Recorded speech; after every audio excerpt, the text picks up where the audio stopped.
ठीक है ना। तो यानी कि एंगल हमें ये बता देता है कि जो हमारा 360 है, यानी कि पूरा का जो पूरा सर्कल है उसका कितना हिस्सा है जिसका आप क्षेत्रफल निकालने जा रहे हो, कितना हिस्सा है। क्लियर है। जैसे मैंने आपको बताया अगर एंगल 90 होता तो साफ साफ दिख रहा है 94 है 360, यानी कि चौथे हिस्से का निकालने जा रहे हैं। समझ गए मेरी बात? कोई प्रॉब्लम इसमें? यानी कि जो हमारा माइनर सेक्टर है, क्या है माइनर सेक्टर। माइनर सेक्टर मतलब लघु त्रिज्यखंड। तो लघु त्रिज्यखंड का क्षेत्रफल क्या होगा कि 360 में से उस एंगल को आप ऊपर लिखोगे जिस एंगल का आप निकालने जा रहे हो मल्टीप्लाई पाई आर स्क्वायर। भैया उसकी जगह एंगल नहीं लिख सकते थीटा की जगह। अब बार बार बढ़ाएंगे तो कितना लंबा नाम लिखेंगे, कुछ तो साइन लिखना पड़ेगा। थीटा लिख देंगे उससे पता रहेगा ना किसका मतलब एंगल है। आगे बढ़ते हैं, इसके बाद करते हैं आर्क की। किसकी? आर्क। थीटा बाय 360 मल्टीप्लाई कितना आएगा 2 पाई आर। पाई आर स्क्वायर नहीं आएगा, क्यों? एरिया नहीं चाहिए। क्या चाहिए? सरकमफ्रेंस। देखो ध्यान से, ये क्या है हमारे पास सर्कल, यहाँ से लेकर घूम फिर कर वापस यहीं पर आ जाएं तो सरकमफ्रेंस होती है, मींस ये परिधि होती है। और आपने जो छोटा हिस्सा काटा है उसके एक पॉइंट से लेकर दूसरे पॉइंट तक हमको जाना है। तो कहने का मतलब जाना तो परिधि के ऊपर है जी भैया। यानी एक तरीके से ये जो हिस्सा है किसका हिस्सा है? जी परिधि का। किसका है? तो इसलिए परिधि का हिस्सा। अभी भी समझ में आएगा? परिधि का छोटा हिस्सा, क्षेत्रफल का छोटा हिस्सा। अभी क्लियर है भैया? तो यहाँ एंगल की क्या जरूरत पड़ेगी? तो एंगल की बिल्कुल जरूरत पड़ेगी। एंगल तो बताएगा ना कितने एरिया वाला डिस्टेंस चाहिए। कैसे? अभी समझ नहीं आया? ये सर्कल है, सर्कल है, तुमने ऐसा 2 पाई आर लिख दिया फिर तो सारा इकट्ठा हो गया। अब 360 का छोटा सा हिस्सा कट कर दिया तो उससे पता रहेगा ना यहाँ से लेकर यहाँ तक है बस। अब जितना यहाँ पर एंगल उतना ही उसके सामने एरिया कवर होगा, मतलब यानी कि वो लाइन डिस्टेंस कवर होगा। लिखा हुआ ना भैया जिसके साथ मल्टीप्लाई हो जाएगी बस। हाँ बिल्कुल। अरे सिंपली ये है थीटा बाय 360 का यहाँ पर सबसे मेजर पता यूज क्या हुआ है? थीटा अपॉन 360 ये बताता है कि आप वृत्त के अंदर कितना भाग घेर रहे हो, कितना क्षेत्र घेर रहे हो। समझ नहीं आएगा? कितना एरिया, कितना क्षेत्र या कितने डिस्टेंस कवर कर रहे हो, बस। यानी कि ये कवर्ड एरिया को बताएगा। अगर क्षेत्रफल एरिया की बात होगी तो एरिया का फॉर्मूला, अगर डिस्टेंस की बात होगी तो सर्कमफ्रेंस का फॉर्मूला। अभी कोई प्रॉब्लम है क्या? अभी समझ नहीं आया? समझ गए। पीछे आया नहीं आया? पक्का? तो इसको कहते हैं क्षेत्रफल। तो लघु त्रिज्यखंड का क्षेत्रफल, लघु त्रिज्यखंड का चाप। अभी कोई दिक्कत? आर्क मींस चाप, आर्क मींस तो हिंदी वाले याद रखेंगे वृत्त का क्षेत्रफल, वृत्त की परिधि, लघु त्रिज्यखंड का क्षेत्रफल, लघु त्रिज्यखंड का चाप। अभी कोई दिक्कत परेशानी है? क्लियर रहेगा? आगे बढ़ जाऊं मैं। अच्छा तुम ये बताओ जो मैंने निकाला है ये भी क्या निकाला है? ये लघु त्रिज्यखंड के बारे में निकाला है। कहने का मतलब मैंने माइनर सेक्टर निकाला है। अब इसके बाद किसकी बारी आएगी? मेजर सेक्टर की। किसकी? Major sector. कोई प्रॉब्लम किसी वाला को? अब बड़े ध्यान समझना बात को। जो आपने माइनर सेक्टर बताया है, अगर माइनर सेक्टर को हटा दें तो मेजर सेक्टर ही बचेगा। यानी कि अगर लघु त्रिज्यखंड को हटा देता हूं तो कौन बचेगा? दीर्घ त्रिज्यखंड। समझ नहीं आया क्या? कल का याद है? ये पूरा सर्कल बनता था हमारा। अगर हम इस छोटे से हिस्से को कट कर देते थे तो ऊपर का जो हिस्सा पूरा का पूरा बनता था वो क्या बनता था? Major sector. मेजर सेक्टर याद है नहीं है? अब मुझे अगर पूरे का इसका एरिया चाहिए, क्या चाहिए? एरिया। पूरे का एरिया। तो इसमें दो तरीके हैं। पहला, या तो सर आप क्या करो माइनर सेक्टर का एरिया निकाल लो और पूरे में से माइनस कर दो। समझ में नहीं आया? समझ गए भैया। पूरा लेंगे, इस टुकड़े को हटा देंगे, यानी कि इसका एरिया माइनस कर देंगे, जो बचा हुआ है वो निकल जाएगा। ये भी तरीका सही है। ये एक और तरीका है। आप अभी एंगल्स की बात कर रहे थे कि जितना एंगल लेना है उतना 360 में रख दो और एरिया अपने आप निकल जाएगा। तो यानी कि अगर मैं ये वाला एंगल छोड़ छाड़ के ऊपर का एंगल पकड़ लूं तो भी यही निकलेगा, क्योंकि ये पूरा एंगल ये पूरा एरिया कवर कर रहा है। समझे कि नहीं समझे? जी भैया। अभी कोई दिक्कत किसी वाला? नहीं भैया। बात क्लियर हो गई? जी भैया। तो दो तरीके हैं।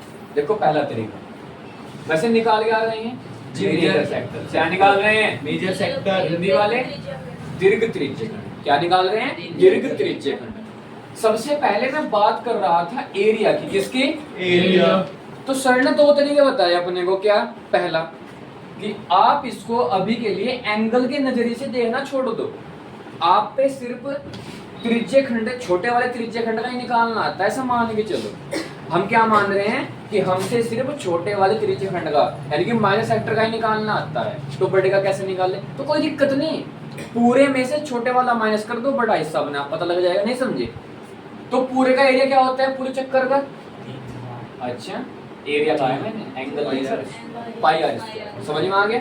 तो पूरे वृत्त का, पूरे चक्कर का क्षेत्रफल बनता है, कितना बनता है? पाई आर स्क्वायर। पूरे सर्कल का एरिया पाई आर स्क्वायर। अगर इसमें से हम माइनर सेक्टर को हटा दें, माइनर सेक्टर को हटा दें,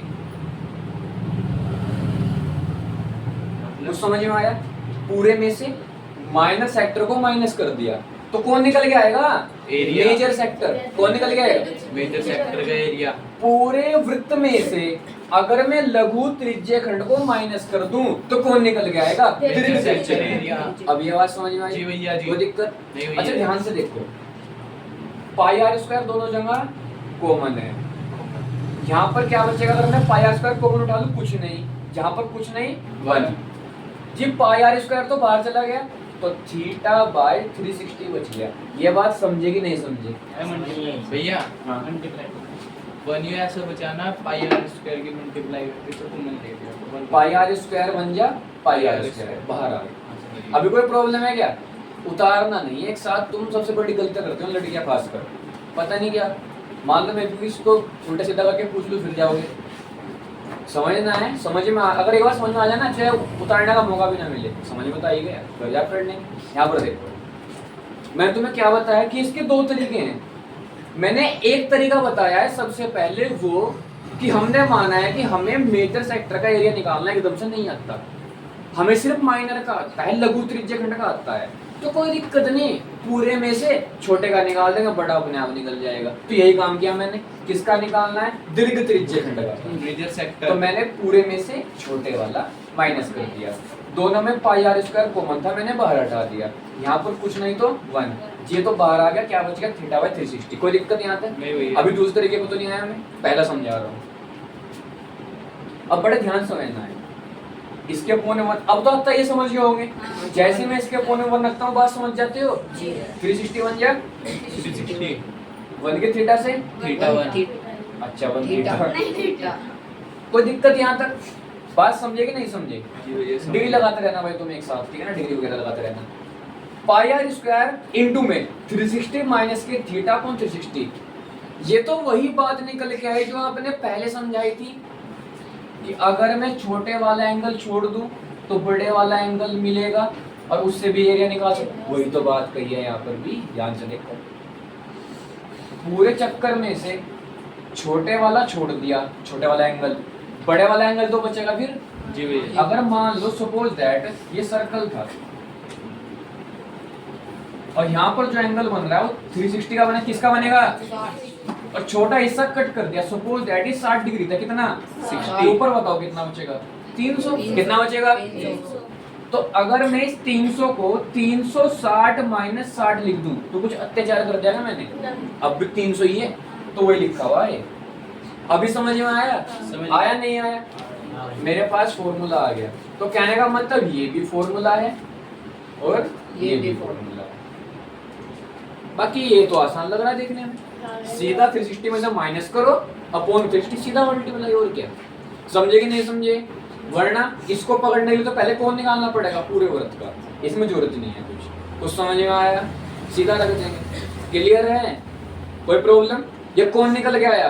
दीर्घ त्रिज्य खंड का एरिया। तो इस तरह ये चाप निकाल लेंगे इसका। आ जाओ फटाफट जल्दी।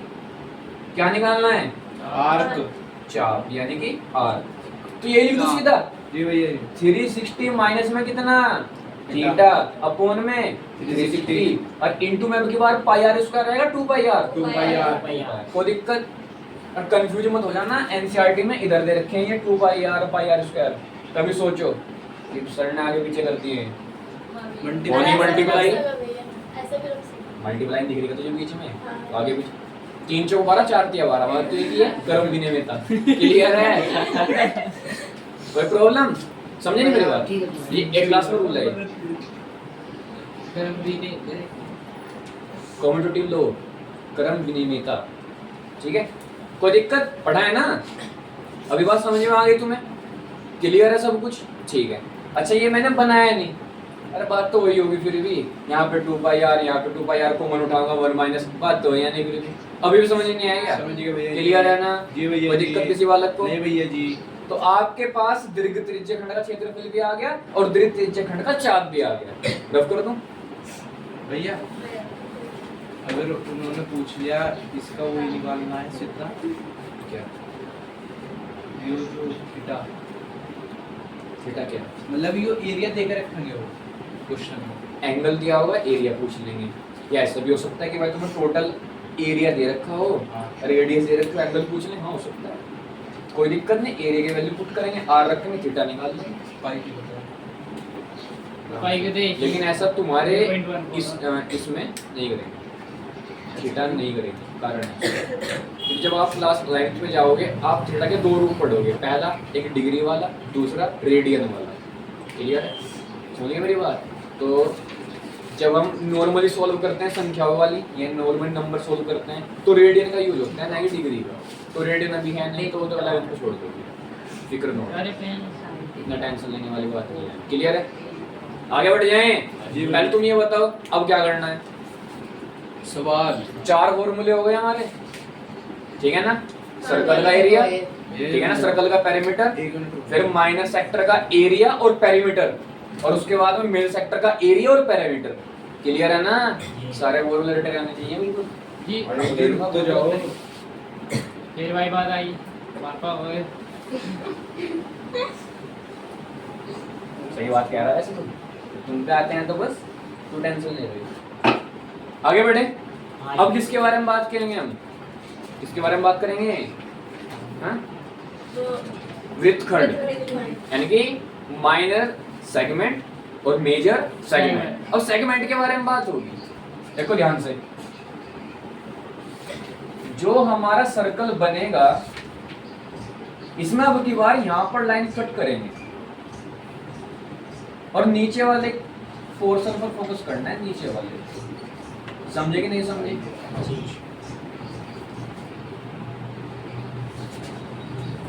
कोई दिक्कत किसी बालक को? बात समझ में आ रही है? ठीक है। जो नीचे मैंने एरिया डार्क किया है, इसका एरिया चाहिए और इसका आर्क चाहिए। यही तो करना है, करना है नहीं करना है? क्लियर है? अब सुनो बड़ा ध्यान से, एक बात जो तुम्हें बिल्कुल अच्छी तरीके से तसल्ली से समझनी है।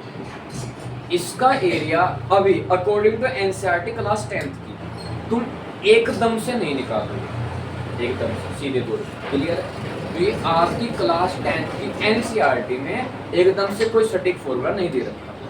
क्लियर है? आप इसको एक प्रोसेस के जरिए निकालो। किसके जरिए? प्रोसेस के जरिए। हालांकि हम लोग कोशिश करेंगे खुद से एक फॉर्मूला डेवलप करें, मतलब उसी प्रोसेस के जरिए। क्लियर है? अगर हम उसके जरिए एक फॉर्मूला बना लेते हैं तो बस हम खुद से फिर अपना काम कर लेंगे। जैसे याद करो चैप्टर नंबर 2 जो शून्यकों का योगफल और गुणनफल दिया हुआ था, तो एनसीईआरटी की हेल्प से एक फॉर्मूला डेवलप कर लिया। कौन से वाला? ब्रैकेट में के, फिर अंदर x² minus alpha plus beta into x plus में अल्फा बीटा। याद है ना? सीधा वैल्यू पुट करो, काम खत्म हो जाएगा। कुछ याद आ रहा है?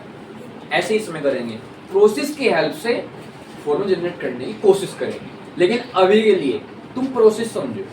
कारण मैंने पहले ही बता दिया, क्योंकि एनसीईआरटी में अभी क्या कर रखा है, प्रोसेस समझा रखा है। क्लियर है? वो प्रोसेस क्या है वो जान लेते हैं, कोई दिक्कत नहीं, अपना क्या प्रॉब्लम है। देखो बेटा ध्यान से, ज्यादा ही मत कर, पूछूंगा भी, इतना सीख लिया। देखो ध्यान से, ये जो पूरा हिस्सा बना हुआ है, ये त्रिज्य खंड है, सेक्टर है, माइनस सेक्टर नहीं आ गया, त्रिज्य खंड है ना, लघु त्रिज्य खंड है। आपने काम किया है कि यहाँ पर ऐसे लाइन खींची है। बताओ ये क्या है? कोण है, जीवा है। जहाँ ऐसा होता है सीधी कौन जाती है? जीवा। ये जीवा है। इसका मतलब कि अगर मैं इसको थोड़ा सा बाहर कर लूँ ऐसे, काश मेरे पास जारविस हो। याद आती है आपको कभी जारविस? नाउ जी कौन? ठीक है ना? ऐसे जूम करके यहाँ पे डाल दिया, क्लियर है। अब देखो बड़े ध्यान से, अगर यहाँ से लेकर पूरा यहाँ तक की बात करूँ तो क्या है ये? कौन? सोच लो भी मरोगे मेरे हाथ से। त्रिज्य खंड है, क्या है ये? सेक्टर। ठीक है, माइनर सेक्टर। अब मैंने बीच में क्या किया, कोड खींच दी ये। अब ऊपर का हिस्सा अलग हो गया, नीचे का हिस्सा अलग। ऊपर देखने में कैसा लग रहा है? ट्रायंगल। कैसा लग रहा है? ट्रायंगल। त्रिभुज दिख रहा है। नीचे का हिस्सा कैसा लग रहा है? वृत्तखंड। क्या कहते हैं वृत्तखंड को? सेगमेंट। Minor segment. क्या?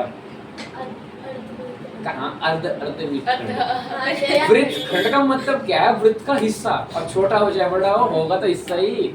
नहीं समझ में आया? अर्धवृत्त खंड मत बोल, फिर तो अर्धवृत्त में तो बेटे आ जाएगा पूरा कटा हुआ। समझ गई? ऐसे समझ गई बात? तो वो छोड़ो। आम खाओ, गुठली ना गिनो। अच्छा क्यों ना गिनो? मैं तो वाले गिनेंगे हमको। कैसे मुंह बना रहा है? फिर मैं बोलूंगा फिर कहेगा आपने तो ज्यादा बेइज्जती कर दी। हमारे यहाँ बिल्ली आती है एक, हमें तो कुछ क्या छोड़ अब देख ये बोल रहे हैं जी, बस बस समझ गए। चलिए आगे बढ़ते हैं भाई, शांत हो जाओ बस। भाई जी आपने मैथमेटिक्स तक डी बेइज्जती करी। ये मैथ वाकई नहीं है। आगे बढ़िए भाई, बात समझ में आ गई? अरे टोपी बाज यहाँ पर देख, अब जानबूझ के बोल दूंगा मैं, फिर बोलेगा मम्मी देखो मुझे कैमरे में बेइज्जती करते हैं हमारे गुरुजी। ठीक है ना? जब कल इसकी बात हो रही थी फिर ऐसे ही बोल देंगे सेम, हमरो ही जात का लगता है। ठीक है, कल की वीडियो में देखना है नहीं, सुनाई मिल रही होगी बढ़िया बढ़िया। आ जाओ यहाँ पे, देखो ध्यान से। मैंने एक बात की है कि अगर मैं छोटे से हिस्से को अलग निकाल लेता हूँ अभी कुछ देर के लिए, ताकि मैं अच्छे से समझ में आए। अगर पूरा हिस्सा एक साथ देखता हूँ तो त्रिज्य खंड दिख रहा है। क्या दिख रहा है? त्रिज्य खंड, यानी कि माइनर सेक्टर।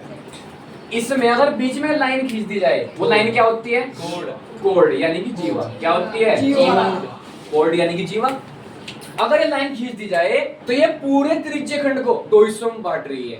ऊपर ट्रायंगल यानी कि त्रिभुज और नीचे वृत्तखंड। हाँ यही तो है जो अपने को चाहिए था। कुछ समझ में आया? यही तो है जो हमें चाहिए था। हाँ तो इसका मतलब कि अगर मुझे इसका क्षेत्रफल चाहिए तो मेरे पास एक तरीका है, मैं पूरे त्रिज्य खंड का क्षेत्रफल निकालूंगा और ट्रायंगल का क्षेत्रफल माइनस कर दूंगा। क्या बचेगा? खाली वृत्तखंड। कुछ समझ में आया? आया नहीं आया? जी भैया। तो यहाँ पर जो मेरा माइनर सेक्टर का, किसका? Minor sector. माइनर सेक्टर का, वही गलती कर दी, माइनर सेगमेंट। Minor segment. अच्छा सेगमेंट मतलब वृत्तखंड, पता है ना? लघु वृत्तखंड। इसका क्षेत्रफल बता रहा हूँ। क्या बता रहा हूँ? क्षेत्रफल, एरिया। क्लियर है? कैसे निकलेगा? सर आपने बताया कि आप सबसे पहले क्या निकाल लो?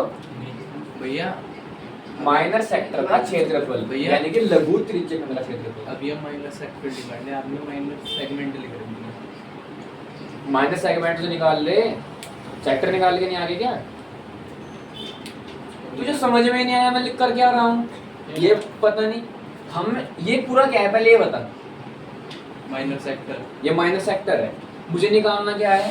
ये नीचे वाला सेगमेंट निकालना है। सेगमेंट। तो माइनर सेक्टर में से मैं ट्रायंगल माइनस कर दूंगा, समझ। नीचे नीचे का बचेगा बस।